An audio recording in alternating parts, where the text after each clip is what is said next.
ಪ್ರತಿಭಟನಾಕಾರರು ಮತ್ತು ಪೊಲೀಸರ ನಡುವೆ ವಾಗ್ವಾದ ನಡೆಯಿತು. ಹಿಂದೂ ಕಾರ್ಯಕರ್ತರನ್ನ ಚದುರಿಸುವುದಕ್ಕೆ ಲಾಠಿ ಚಾರ್ಜ್ ಮಾಡಬೇಕಾಗಿ ಬಂತು.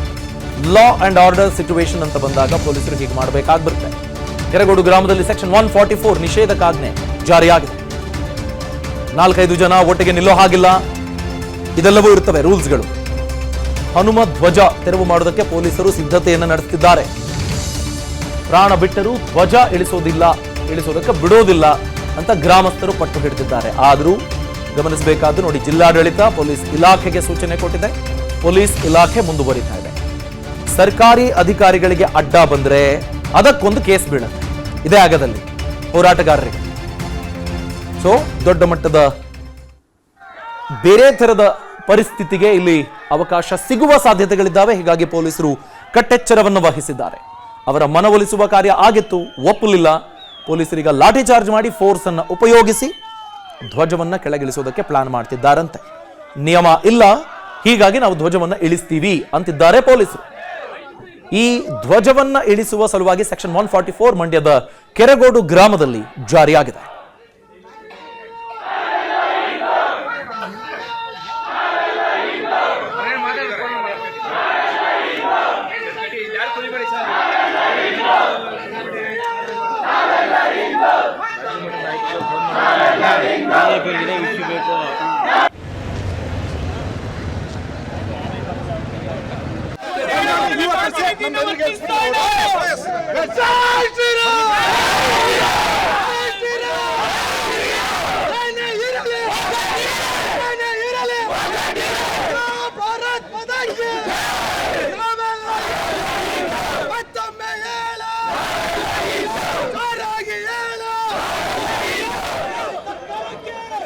ಈ ಬಗ್ಗೆ ಡೀಟೇಲ್ಸ್ ನೀಡ್ತಾರೆ ನಮ್ಮ ಪ್ರತಿನಿಧಿ ರವಿ ಲಾಲಿಪಾಳ್ಯ.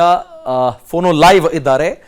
ರವಿ, ಈಗ ಕಾನೂನಿಲ್ಲ ಅಂದ್ರೆ ಕಾನೂನನ್ನೇ ಮಾರ್ಪಾಡು ಮಾಡ್ರಿ, ನೀವು ಧ್ವಜ ಉಳಿಸೋದಕ್ಕೆ ಬಿಡ್ಬೇಕಷ್ಟೇ ಅಂತ ಕೇಳ್ತಿದ್ದಾರಲ್ಲ, ಈ ಬೇಡಿಕೆಗೆ ಪೊಲೀಸರ ಸ್ಪಂದನೆ ಏನು? ಈಗ ಲಾಠಿ ಚಾರ್ಜ್ ಕೂಡ ಆಯ್ತು ಅನ್ನೋದು ಗೊತ್ತಾಗ್ತಿದೆ, ಈಗ ಏನಾಗ್ತಿದೆ ಅಲ್ಲಿ?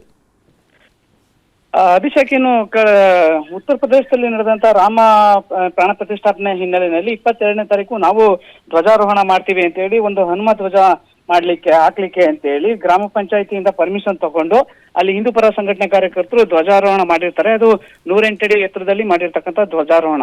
ಆದ್ರೆ ಗ್ರಾಮ ಪಂಚಾಯತಿಯಲ್ಲಿ ಸ್ಪಷ್ಟವಾಗಿ ಉಲ್ಲೇಖ ಮಾಡಿದ್ದಾರೆ, ಕೆಲವು ಷರತ್ತುಗಳನ್ನ ವಿಧಿಸಿ ನಿಮ್ಗೆ ಅನುಮತಿ ಕೊಡ್ಲಾಗಿದೆ ಅಂತ ಹೇಳಿ ಹೇಳ್ತಾರೆ.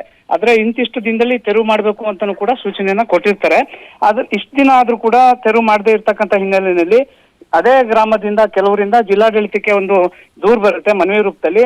ಆ ಮನವಿ ಹಿನ್ನೆಲೆಯಲ್ಲಿ ನಿನ್ನೆಯಿಂದನೂ ಕೂಡ ಈ ಒಂದು ತೆರವು ಮಾಡ್ಲಿಕ್ಕೆ ತಾಲೂಕು ಆಡಳಿತ ಸಾಕಷ್ಟು ಪ್ರಯತ್ನ ಪಡ್ತಾ ಇದೆ. ಆದ್ರೆ ಅಲ್ಲಿರ್ತಕ್ಕಂಥ ಹಿಂದೂ ಪರ ಸಂಘಟನೆ ಕಾರ್ಯಕರ್ತರು ಯಾವುದೇ ಕಾರಣಕ್ಕೂ ನಾವು ತೆರವು ಮಾಡ್ಲಿಕ್ಕೆ ಬಿಡಲ್ಲ, ಒಂದ್ ವೇಳೆ ಕಾನೂನಲ್ಲಿ ಅವಕಾಶ ಇಲ್ಲ ಅಂದ್ರೆ ಕಾನೂನು ತಗೊಂಬಂದು ನೀವು ಧ್ವಜವನ್ನ ಉಳಿಸ್ಕೋಬೇಕು ಅಂತ ಹೇಳಿ ಹೇಳ್ತಾ ಇದ್ದಾರೆ. ಆದ್ರೆ ತಾಲೂಕು ಆಡಳಿತ ಮತ್ತೆ ಪೊಲೀಸ್ನವ್ರು ಹೇಳ್ತಾ ಇರ್ತಕ್ಕಂಥದ್ದು, ಹೀಗೆ ಪ್ರತಿಯೊಬ್ರು ಈ ರೀತಿ ಕೇಳ್ತಾ ಹೋಗೋದಾದ್ರೆ ಅದು ಬೇರೆ ಬೇರೆ ತಿರುವನ್ನ ಪಡ್ಕೊಳ್ಳುತ್ತೆ, ಹೀಗಾಗಿ ತೆರವು ಮಾಡ್ಲೇಬೇಕು ಅನ್ನೋ ನಿಟ್ಟಿನಲ್ಲಿ 144 ಸೆಕ್ಷನ್ ಹಾಕಿದೀವಿ ಅಂತ ಹೇಳಿ ಎಚ್ಚರಿಕೆಯನ್ನ ಕೊಡ್ತಾ ಇದ್ದಾರೆ.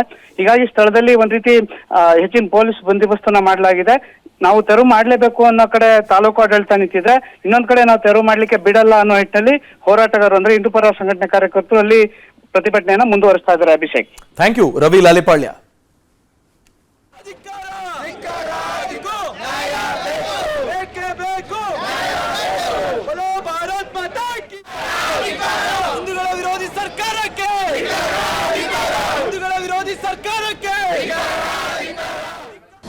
ಅನುಕ್ಷಣದ ಸುದ್ದಿಗಳಿಗಾಗಿ Vistara news YouTube channel subscribe ಮಾಡಿ. ಹೊಸ ಸುದ್ದಿಗಳ ನೋಟಿಫಿಕೇಶನ್ಗಾಗಿ ಬೆಲ್ ಐಕಾನ್ ಕ್ಲಿಕ್ ಮಾಡಿ.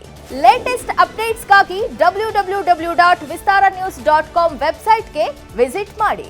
ಅಂಗೈಯಲ್ಲೇ ಜಗತ್ತಿನ ಸುದ್ದಿ ತಿಳಿಯಲು Vistara news Kannada app download ಮಾಡಿ.